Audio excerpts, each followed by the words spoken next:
waxaan rabaa inaan sheeko yar aan dhexgeliyo waxaa jirtay nin ahaan jiray ama ugaas ama maxay ahayd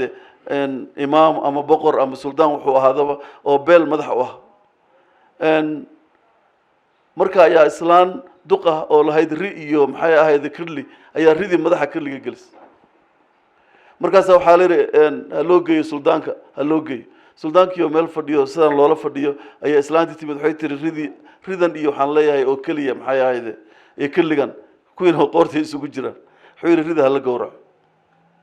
ridii hadii la gowraco kirliga wuxuu ku haray kurkii kirligu ku haray waxaa la yiri ogaasow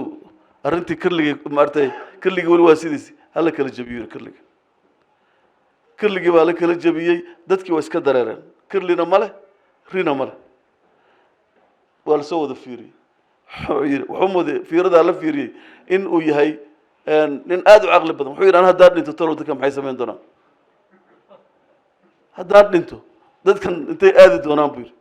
marka kuwa waxaa jira nacamlayaal oo hadda dhimato waa aakhir gadoon baa dhicay buu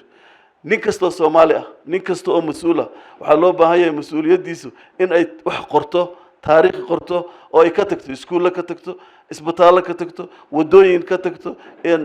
amni ka tagto laakiin haday noqoto maxay ahayd idan waxba jirin hadaad ka fikirto in maxay ahayd